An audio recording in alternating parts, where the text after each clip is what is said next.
The screaming started 3 seconds before the mortars hit, and that's how I knew we weren't dealing with anything human. I'm Staff Sergeant Marcus Holloway, Delta Force, and what I'm about to tell you happened in the Mosquitia region of Honduras in November 1994, back when most Americans thought our Central American operations had wound down after the Cold War ended. They were wrong. We were still down there, still running operations, and on November 17th, my 6-man team inserted into the jungle 70 kilometers southwest of Puerto Lempira with orders to locate and secure a downed CIA surveillance aircraft before the cartels could strip it for intel. Simple recovery op, in and out in 48 hours. Except the aircraft wasn't CIA, wasn't surveillance, and whatever had brought it down was still in that jungle, watching us from the moment our boots hit the ground. Our insertion was textbook. Halo jump at 0230 hours from a blacked-out C-130 that officially wasn't even in Honduran airspace. Team leader was Captain Derek Vance, a stone-cold professional with 3 tours in Somalia under his belt. We had Sergeant First Class Terrell Washington on comms, Staff Sergeant Jun-Ho Park as our medic, Specialist Anton Kozlov handling our heavy weapons, and Corporal James Fade Mercado, our sniper. 6 operators, 300 pounds of gear each, dropping through humid darkness into triple canopy rainforest that swallowed us whole the second our chutes deployed. We cached the chutes, established a patrol base, and began our movement toward the coordinates at first light. The jungle was wrong from the start. Too quiet. I've operated in rainforests on 4 continents, and they're never silent. There's always something.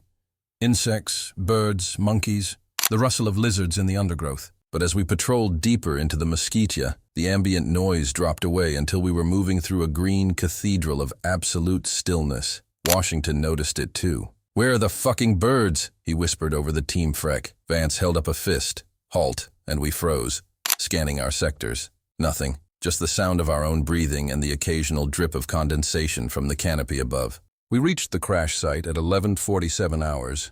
The aircraft was there, half buried in the mud of a small clearing where something, impact, explosion, we couldn't tell, had flattened the vegetation in a perfect circle roughly 40 meters across. But the aircraft itself made my stomach drop. It wasn't any CIA bird I'd ever seen. The fuselage was unmarked, matte gray, and the structural design was all wrong. Angles that seemed to bend away from your eyes, panels that didn't quite connect logically. "Command, Apex 6. Vance radioed back to our Tactical Operations Center. "We've reached the objective. Be advised, this is not the asset described in our briefing. Repeat, this is not—" He stopped. We all heard it. A low hum, barely at the edge of perception, coming from inside the wreckage. Park moved forward to investigate, and that's when things went sideways for the first time. As he approached the aircraft, every piece of electronic equipment we carried started going haywire, NVGs flickering, radios shrieking with white noise, even the batteries in our weapon lights surging and dimming. Park stumbled backward, yanking off his helmet. Blood was streaming from his nose. "Something's wrong with the air," he gasped. It's vibrating. I can feel it in my fucking teeth." Kozlov swept the tree line with our M240, looking for threats, but there was nothing. Just that hum, growing louder, and then suddenly cutting off like someone had thrown a switch. The jungle sounds returned all at once, a cacophony of shrieks and howls that made us spin in every direction, weapons up, and then I saw them. Shapes, moving in the canopy, too large to be monkeys, too fast to track properly, dozens of them, circling our position. "Contact!" I yelled, and opened up on the nearest shape.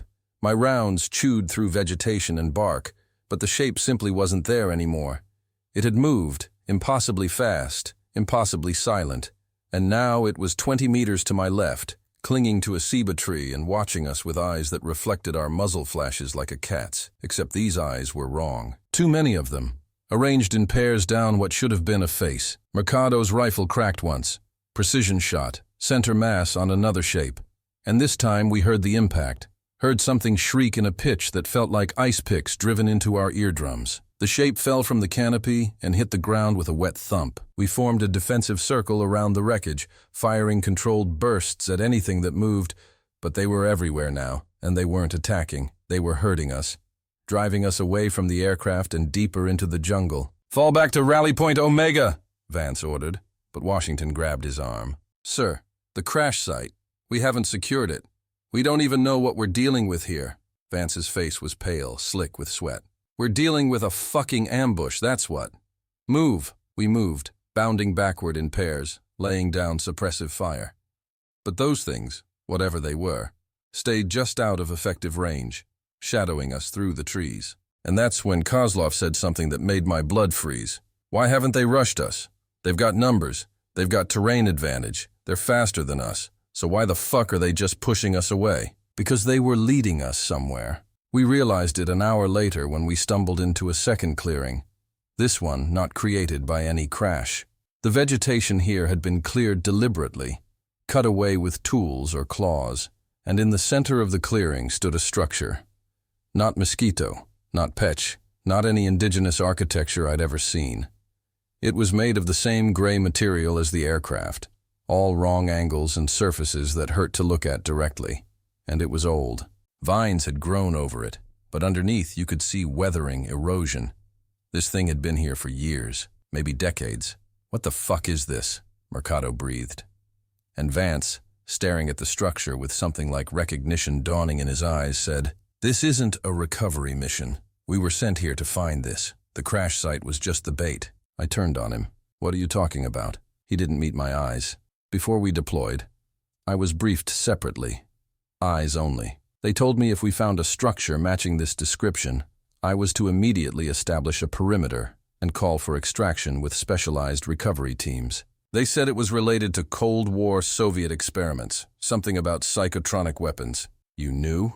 Washington's voice was dangerous. "You fucking knew there was more to this mission and you didn't tell us?"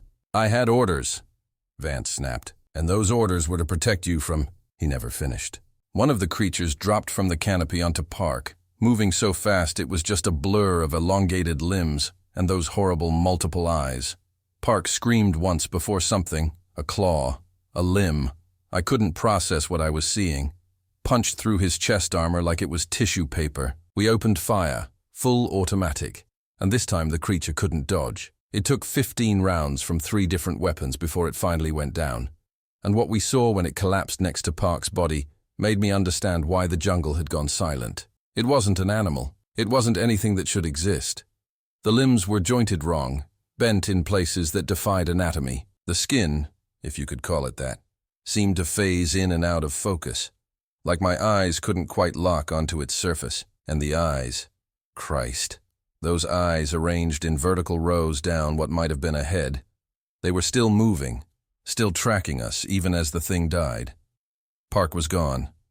Just gone. The hole in his chest was too catastrophic, and I watched the light leave his eyes as Washington tried desperately to stem the bleeding. "Into the structure!" Vance ordered.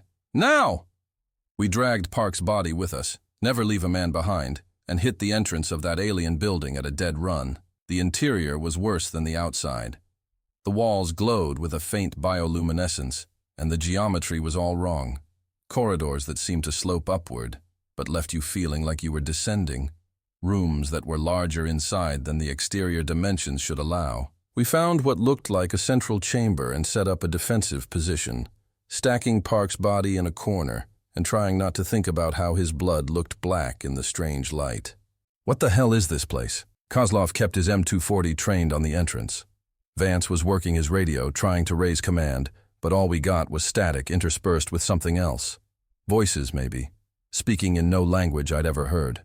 Then Mercado, who'd been examining the walls, said, "There's writing here, lots of it. And some of it," he trailed off, moving his light over a section of wall. "Some of it's in English." We gathered around. He was right. Among the alien symbols and incomprehensible diagrams were phrases in English, Spanish, Russian, human languages mixed with the other script like graffiti. I read one aloud. "They came through in 1952. We tried to close it. God help us, we tried." Another in Spanish. "No son animales, son guardianes." Not animals, guardians. "Guardians of what?" Washington asked, but I think we all knew. We were standing inside something that predated our mission, predated the Cold War, maybe predated human presence in this jungle entirely. And those creatures outside weren't attacking us.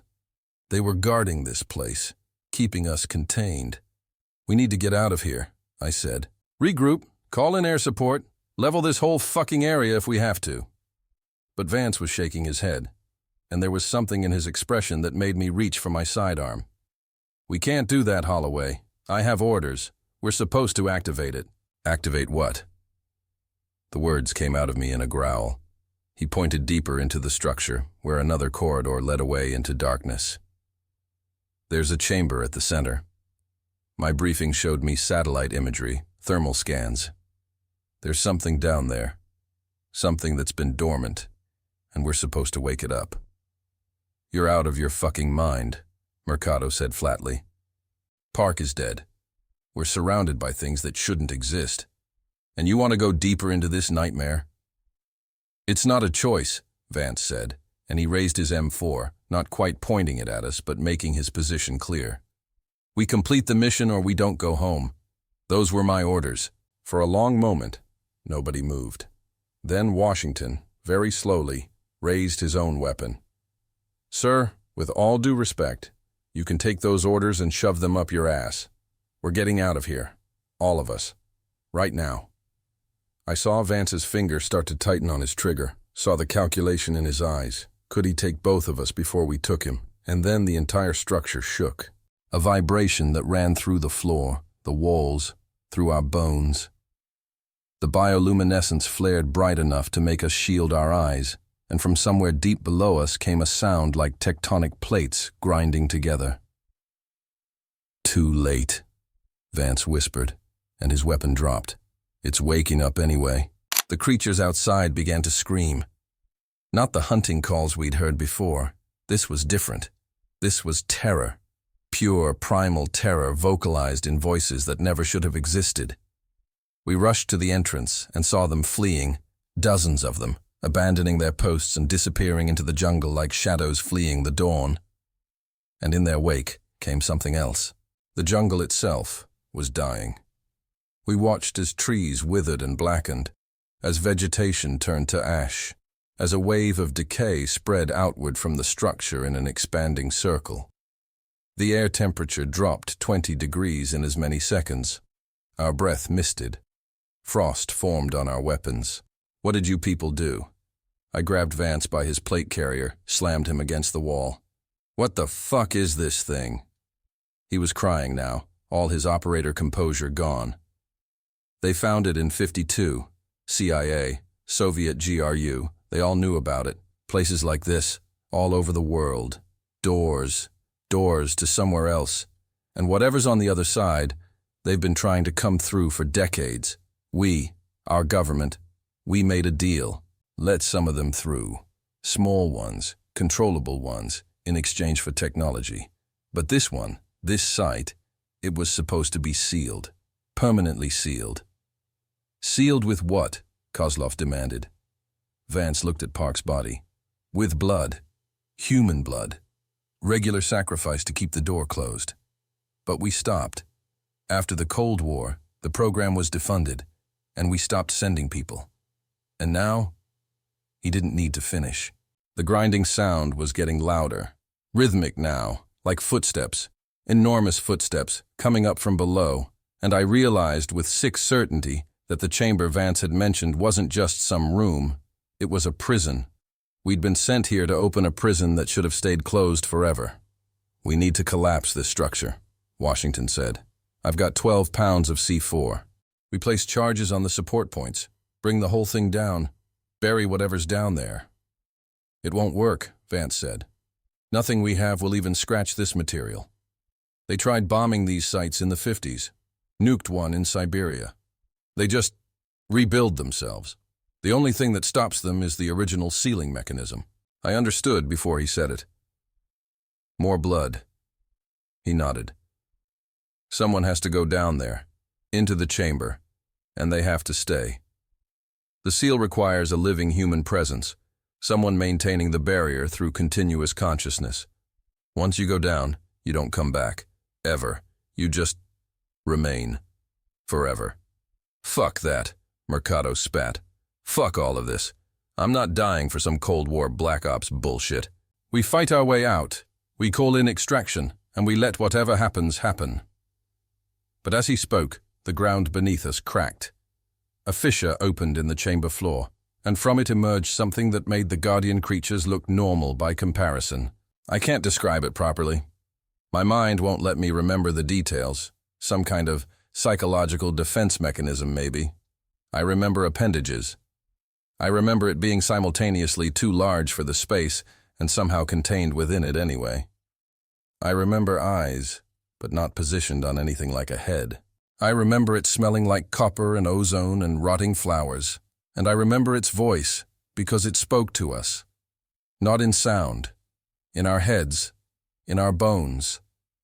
Telling us we were too late, the seal was broken, and it had been so hungry for so long. Washington opened fire first. The M240 roared, tracers lighting up the chamber, and the rounds just stopped.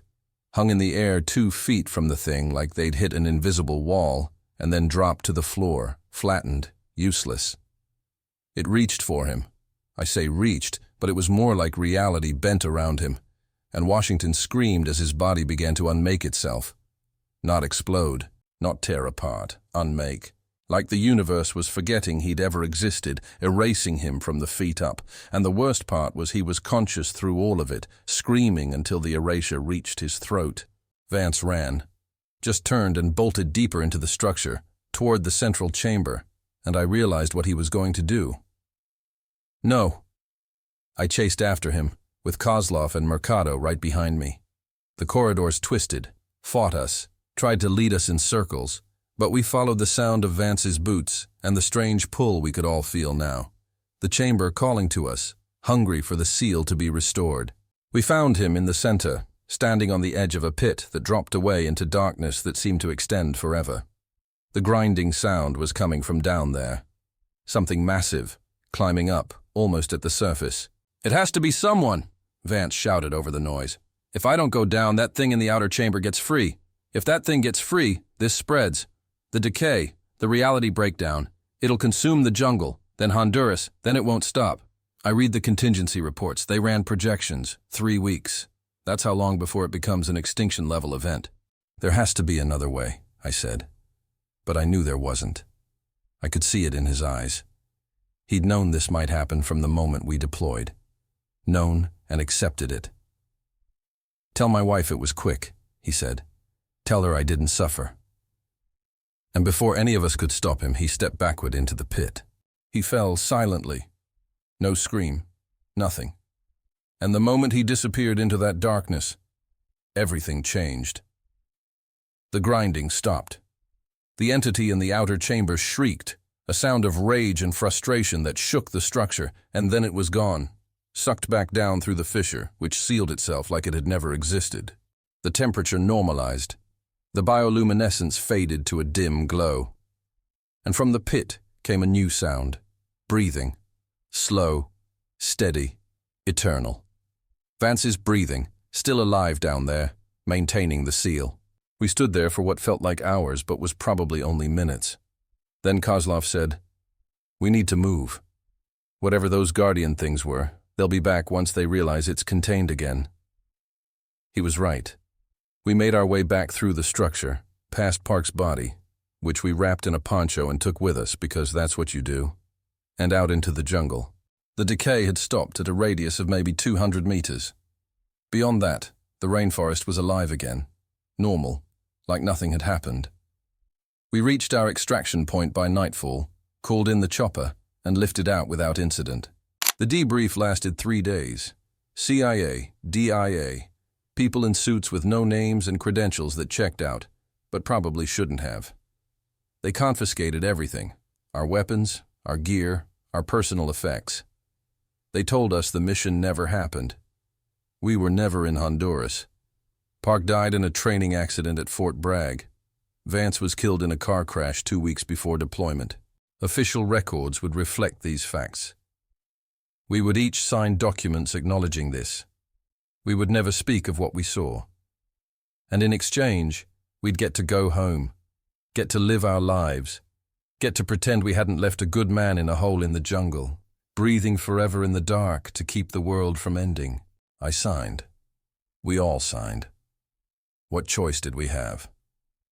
They gave us 30 days leave, and strongly suggested we use it to process and reintegrate. I went back to my apartment in Colorado Springs, tried to sleep, couldn't. Every time I closed my eyes, I saw Park's chest opening up, or Washington being erased, or Vance stepping backward into that pit with nothing but resignation on his face. After a week, I couldn't take it anymore. I started digging, carefully, using skills they'd taught me for intelligence gathering, now turned inward on my own government. It took me 3 months to find the first reference.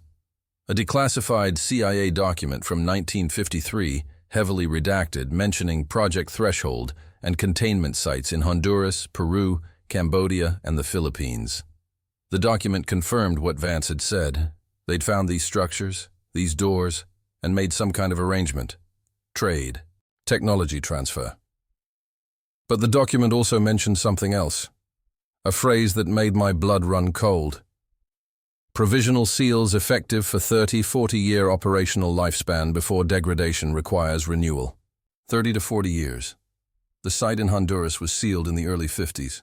We'd been there in '94, right at the edge of that window, which meant I found more documents, satellite imagery purchases by shell companies, personnel records for soldiers and agency contractors who'd been deployed to remote locations and never come back, officially listed as deserted, KIA, or discharged under mysterious circumstances. I found medical reports on operators who'd been part of containment teams, describing symptoms I recognized: insomnia, auditory hallucinations, compulsive behavior focused on completing the seal. I found one name that appeared over and over in the files. Dr. Sarah Chen, a DARPA researcher who'd been the civilian oversight for Project Threshold until 1987 when she'd vanished. I found her in a psychiatric facility outside Reston, Virginia. It took me 2 weeks to gain access.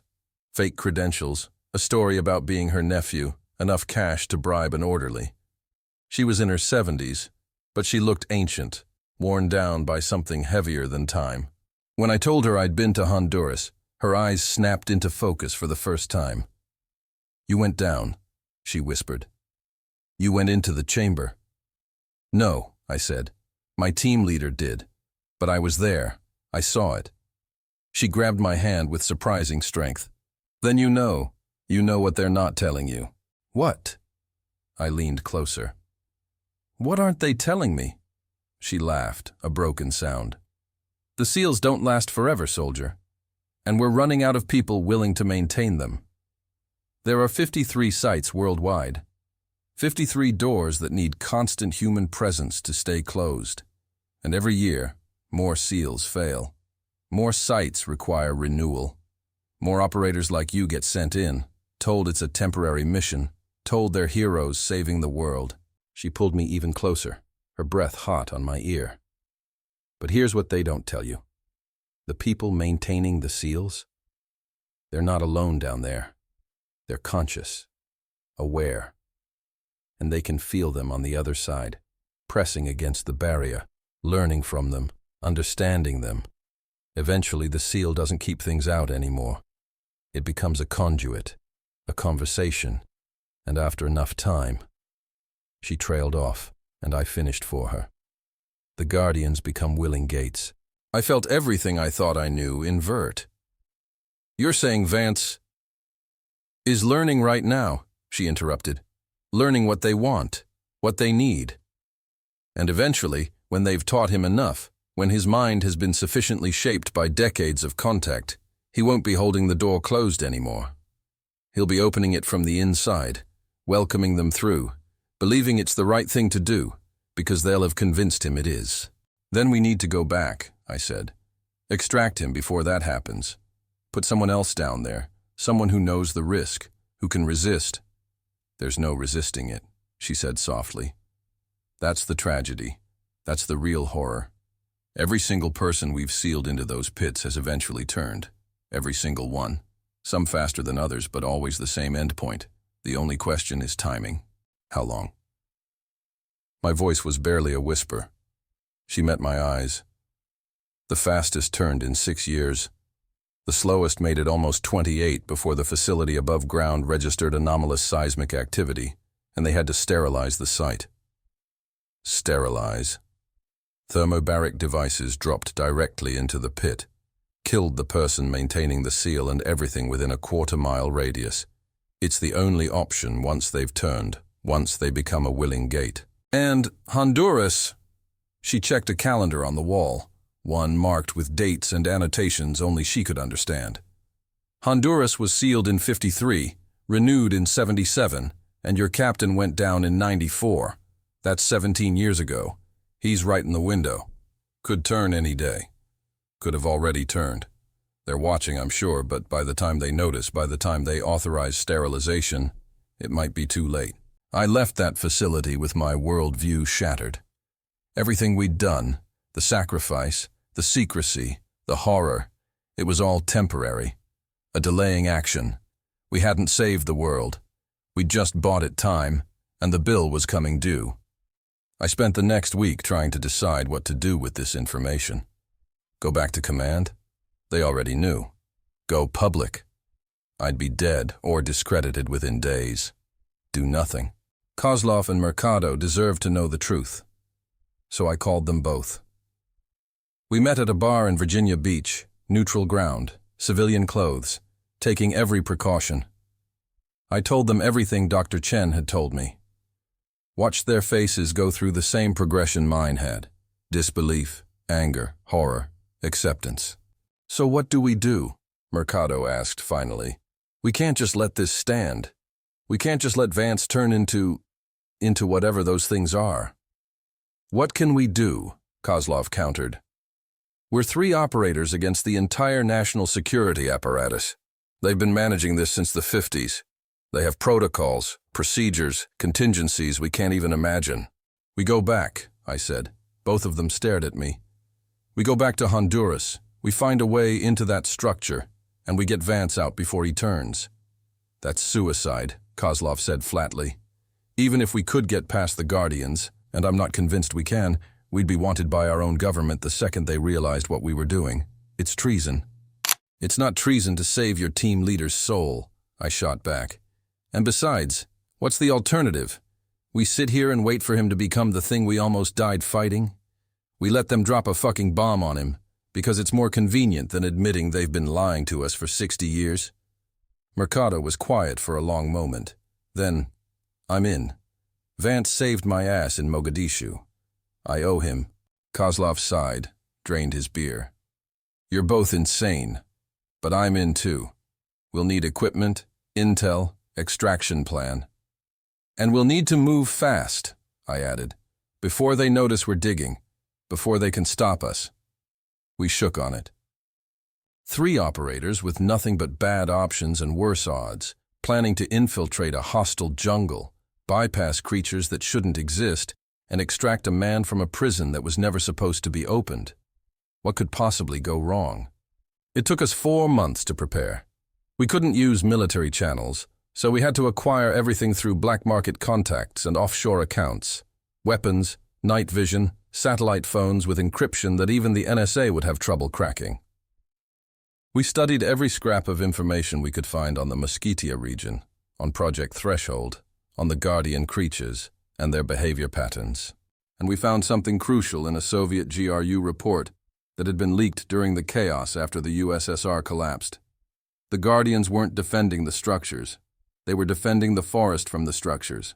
They were trying to keep people away because they'd learned, over centuries maybe, that human presence near the sites caused instability. We'd had it backwards the whole time. We inserted into Honduras in March 1996, flying commercial to Tegucigalpa, and then catching a series of increasingly sketchy charter flights to a strip near Bruce Laguna.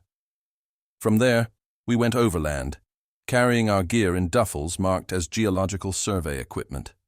The jungle had changed. Even 50 kilometers out from the site, we could feel it. The air was thicker, harder to breathe. The vegetation had an unhealthy cast to it, leaves too dark, bark too smooth. And the animals, the few we saw, moved wrong, with jerky, uncertain motions, like puppets with tangled strings. We reached the site on the 3rd day. The clearing was still there, but the structure, Christ, the structure had grown. Where before it had been maybe 20 meters across, now it sprawled across nearly 100 meters, new angles and surfaces erupting from the original core like a cancer metastasizing. And the Guardians were there, dozens of them, but they weren't watching the structure anymore. They were watching the jungle, facing outward, defensive postures. "They know something's wrong," Mercado whispered. "They're scared." He was right. We'd been treating them as the enemy, but they were just as terrified of what was happening as we were. Maybe more so. We made contact with one. Stupid, desperate, insane, but we were out of options. Kozlov and Mercado covered me while I approached the nearest Guardian, moving slowly, weapon lowered. It watched me come, those vertical rows of eyes tracking every movement, and when I was 10 feet away, it spoke. Not in my head like the thing from the pit had, but actual sound, modulated somehow from a throat that shouldn't have been capable of human speech. Too late. He listens. Now becomes door. "We're here to stop it," I said, "to pull him out before he's completely turned." The Guardian made a sound like rocks grinding together. Laughter, despair. "Cannot pull, only replace, or end." "End him, you mean? Kill him?"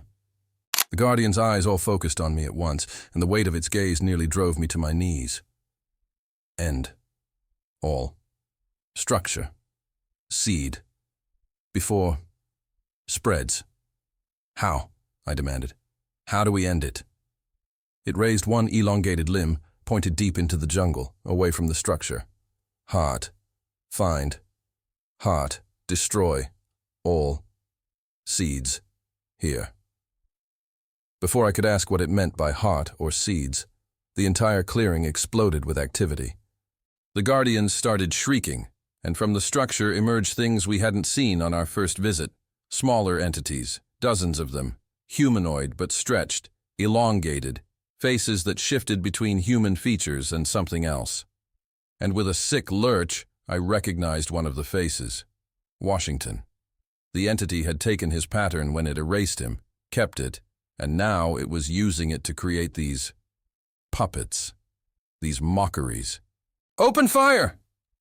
Kozlov's M240 roared to life, and we engaged the Washington things while the Guardians tried to form a defensive line. But there were too many, and they were fast, and they didn't seem to care about taking casualties. They just kept coming, wave after wave, and I realized this wasn't an attack. This was an evacuation. The structure was emptying itself, disgorging everything it had been holding because whatever was happening in the pit with Vance, it was reaching critical mass. "Fall back," I ordered, and we retreated into the jungle with the Guardians covering our withdrawal. The Washington things pursued for half a kilometer before suddenly stopping, like they'd hit an invisible boundary they couldn't cross. The Guardians stopped too, breathing hard. Did they breathe? And bleeding from wounds that seemed to evaporate their substance like smoke. The one I'd spoken to approached me again. "Heart," it repeated. 3 kilometers. North. Beneath. The roots. Older than structure.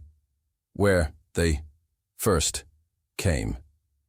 It was offering us a path forward. A way to end this that didn't involve bombs or betrayal or leaving Vance to an eternity of corruption. "If we destroy the heart," I asked, "what happens to the structure here? What happens to Vance?" The Guardian's expression, if you could call it that, was almost pitying. All connected. All end. Quick. Better than slow. Better than becoming. It was offering Vance mercy, and maybe us too. We followed the Guardians north, a surreal procession of 3 human operators, and maybe 24 entities that had been trying to kill us 2 years earlier. They led us through parts of the jungle that felt older than the dinosaurs, where the trees grew in spiral patterns and the ground had a crystalline quality that crunched under our boots. And at the center of it all, we found what they'd called the heart. A pit, like the one Vance was in, but larger, older, and completely unsealed. The air above it shimmered with heat distortion, and when you looked directly at it, you could see, or thought you could see, movement in the depths, shapes, patterns, things that made your eyes water and your head pound. "Charges," I said, and Kozlov unpacked the C4 we'd brought. 40 pounds of it, more than enough to collapse the pit and whatever cavern system lay beneath. But as we worked, the guardian who'd spoken to me grabbed my arm. Wait, must tell others, places, other hearts, 53, total, this, only one. My stomach dropped. You're saying there are 53 of these pits? 53 people like Vance all turning into gates? Yes, all connected, network, web, destroy, one. They feel, they know, they accelerate, others. We'd be signing death warrants for every operator who'd been sealed into those pits. Every person who'd sacrificed themselves thinking they were saving the world would die in the space of hours as their respective facilities were sterilized to prevent a coordinated opening. Mercado looked at me. Holloway, we can't kill all those people. We're not killing them, I said, though the words felt hollow. We're ending them before they become something worse. Chen said they all turn eventually. We'd just be speeding up the inevitable. That's bullshit, and you know it, Kozlov growled. Some of those seals might still have years before they turn. We'd be murdering them. And if we don't, I shot back, if we walk away, let this keep festering until they do turn, until all 53 open at once. The Guardian interrupted our argument. Choice, soon, gone. Vance, nearly, complete. Feel, him, touching, others. Telling, them, guiding, them. That decided it. We armed the charges with a 30-minute delay. Enough time to get clear, but not enough for anyone to stop us once they realized what we'd done. The Guardians watched silently as we worked, and when we finished, the one who'd been speaking to me did something I'll never forget. It placed one elongated limb over its chest, over where a human heart would be, and held it there. A salute, recognition of sacrifice. Then it and its companions moved away, heading south, away from the blast radius, and we ran north as fast as the jungle would allow. We'd made it maybe 2 kilometers when my satellite phone rang. Impossible. Only 3 people had this number, and all 3 were with me. I answered anyway, and heard a voice I recognized, Vance, but wrong, distorted, layered with harmonics that shouldn't have been possible with human vocal cords. Marcus, it said. You shouldn't have come back. Derek? My voice cracked. Is that you? I'm what I was always going to become, the Vance thing replied. What we're all becoming, and you can't stop it. The charges you planted, they're already disarmed. We felt you place them, reached through the network, changed the trigger mechanisms at the molecular level. Did you really think we'd let you close even one door when we're so close to opening all of them? I looked at Kozlov. The charges, disarmed, he confirmed, checking his detonator. No signal, like they're not even there anymore. The Vance voice continued. Go home, Marcus. Live what life you have left. In 6 months, maybe a year, the transition will be complete. All 53 sites will open simultaneously, and what comes through will reshape everything. It's not an invasion. It's an evolution. Humanity's next step. You should feel honored you got to witness the beginning. The call cut off. For a long moment, none of us moved. Then Mercado said, we could go back, plant more charges manually, stay with them to make sure, and die in the blast? Kozlov shook his head. Even if we did, even if we took out this site, it wouldn't matter. He said all 53 are coordinating. This is bigger than us. But there was one thing Vance had said that stuck with me. They'd reached through the network to disarm the charges, which meant the network was real, physical, something that connected all the sites. The Guardian said they're all connected, I said slowly. A web. What if we don't destroy the sites? What if we destroy the web itself? Cut the connections, isolate each site so they can't coordinate. How the fuck do we do that? Kozlov demanded. We don't even know what connects them. But we did. Dr. Chen had mentioned it in one of her rambling explanations. I'd thought she was being metaphorical at the time. Ley lines, I said. Chen said the sites are positioned along ley lines, intersections of electromagnetic anomalies in the Earth's crust. The entities use those natural energy channels to create their network. If we disrupt the lines, we break the network, Mercado finished. But how do you disrupt a geological feature? I pulled out my map, started marking the positions of the sites I'd identified in my research. They formed a pattern, and at the center, roughly in the middle of Guatemala, was an intersection point. 7 lines converging on a single location in the Petén Basin. We go here, I said, pointing. We disrupt the intersection, collapse the network at its strongest point. Even if we can't destroy it completely, we might slow the transition enough for the government to act, to sterilize the sites before they fully turn. It was a long shot, a desperate gamble based on half-understood science and the word of entities we barely trusted. But it was all we had. We made it to Guatemala by mid-April. The Petén Basin was difficult terrain, thick jungle, ancient Maya ruins, and an uncomfortable feeling that increased with every kilometer we traveled toward the intersection point. The air felt charged here, like the moment before lightning strikes. Our instruments went haywire, compasses spun uselessly. GPS gave coordinates that changed by miles from one reading to the next. We navigated by the sun and dead reckoning, and on the 5th day, we found it. Not a structure like in Honduras.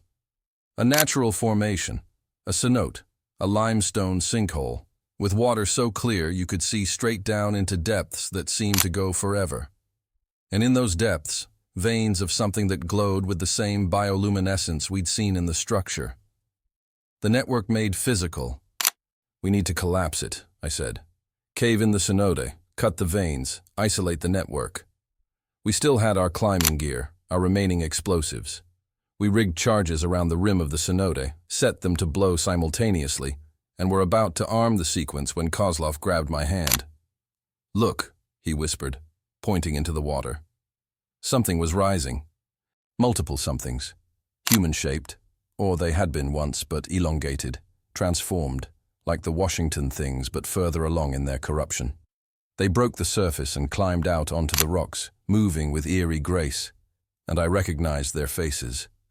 Operators, soldiers, people who'd been sealed into pits and turned, and somehow made their way here, drawn by the disturbance we were causing to the network. Among them, I saw Vance, or what Vance had become. His face was still recognizable, but the eyes, all those vertical rows of eyes, tracked us with cold intelligence. "You came," he said, his voice almost normal now. The distortion faded. "I knew you would. You were always the most determined, Marcus, the most unwilling to accept the mission parameters." "This isn't you," I said, though I knew it was pointless. "This is what you became, but it's not what you were. The Vance I knew would never have wanted this. The Vance you knew was afraid of what he was becoming," he replied. "I'm not afraid anymore. I understand now. This isn't conquest. This is merger, union. We'll still be human, but more, better, connected to something vast and ancient, and—" I didn't let him finish. I armed the charges and dove for cover, dragging Kozlov and Mercado with me. The explosions were enormous, simultaneous detonations that sent the cenote rim cascading inward, billions of gallons of water rushing into newly opened caverns below. The transformed operators screamed, all of them, in perfect unison, and I felt something break. Not physically. The network itself, snapping like overstressed cables, and through our satellite link I heard emergency broadcasts from dozens of locations worldwide. Sites going dark, seismic events, sudden massive energy discharges. We'd done it. Cut the network, isolated the sites. But at what cost? The water was still draining when we approached the ruined cenote. Most of the transformed operators were gone, sucked down into the depths by the collapse. But Vance remained, pinned under a slab of limestone, the lower half of his body crushed. He should have been dead. Would have been dead if he was still fully human. But his eyes tracked us as we approached. And when he spoke, his voice was entirely his own again. human. Aware. Agonized. "Marcus," he gasped. What happened to me? I remember going down into the pit, and then nothing. Nothing until just now." "How long?" 17 months, I told him, kneeling beside him. "You've been down there 17 months. It felt like forever." He coughed blood. Did we stop it?" "We broke the network. The sites can't coordinate anymore. They'll have to deal with each one individually. You bought the world time. We all did." He tried to smile. Failed. "Good. That's good. Marcus, listen. They're still out there.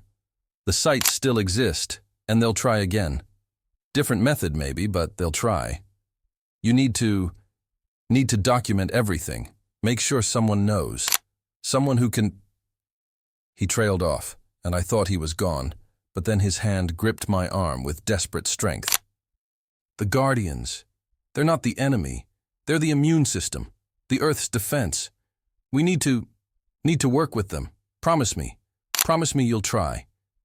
"I promise," I said, and meant it. His grip relaxed. His breathing slowed, and Staff Sergeant Derek Vance, Delta Force, died in the ruins of a cenote in Guatemala, finally free. We buried him there. Didn't have the strength or the time to carry him out, and somehow it felt right. Let him rest in the place where he'd helped save the world one final time. We exfiltrated to Belize, caught a cargo ship to Miami, and went our separate ways. No official debriefs this time. No men in suits with NDAs. We'd operated so far off the books that maybe nobody even knew we'd been there. Or maybe they knew and just didn't care. Either way, we were ghosts now, living on borrowed time in a world that didn't know how close it had come to ending. That was 15 years ago. I'm retired now, officially.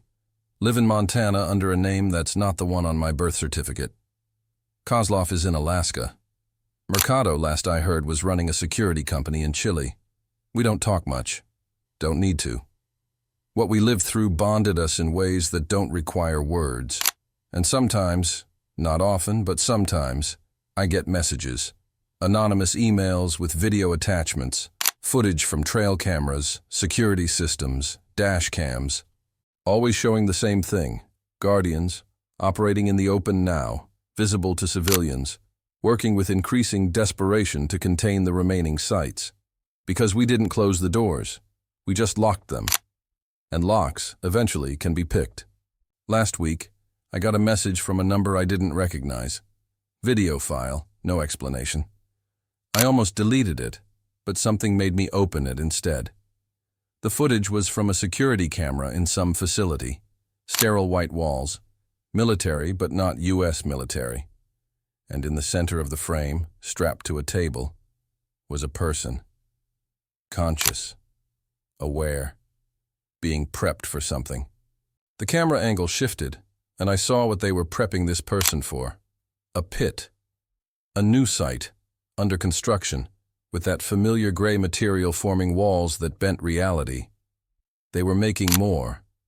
Building new prisons, new SEALs, recruiting or conscripting new volunteers to throw into those pits and maintain barriers that would eventually turn them into gates.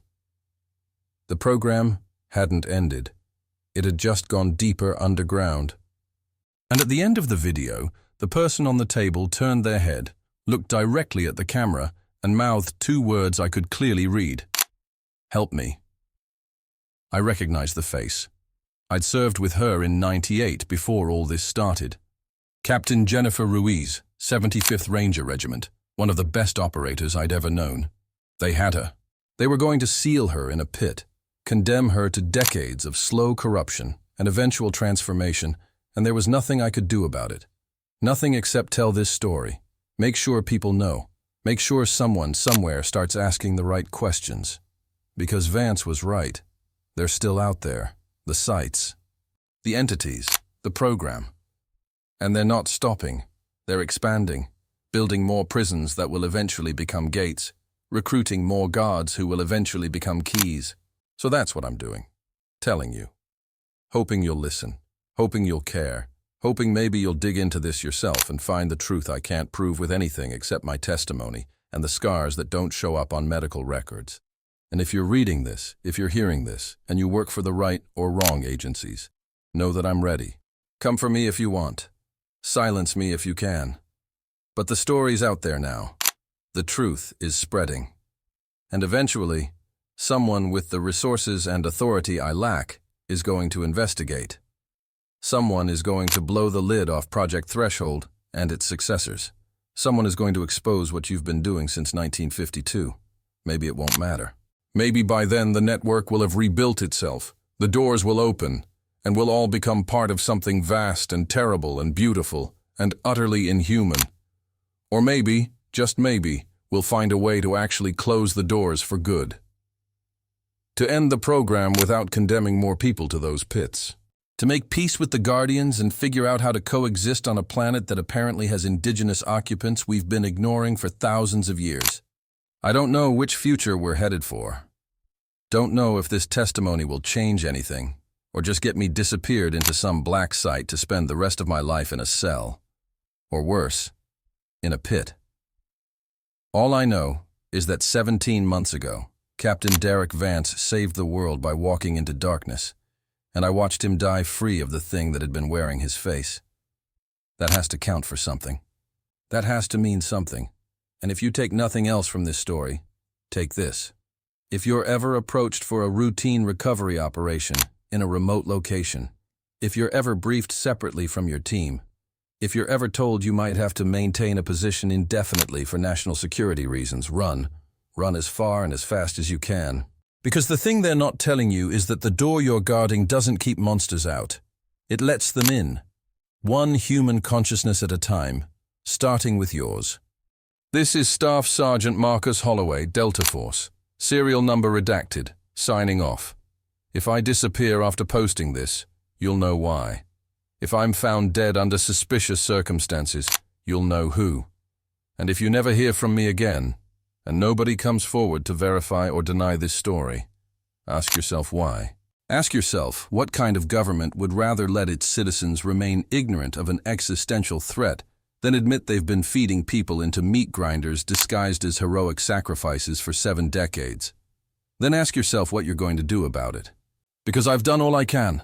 The rest is up to you. And God help us all if we make the wrong choice. Because the things on the other side of those doors, they're patient, they're learning, and they're waiting for us to open wide and welcome them in. If you made it this far, you've walked through the darkness with me and my team. You've seen what they don't want you to see.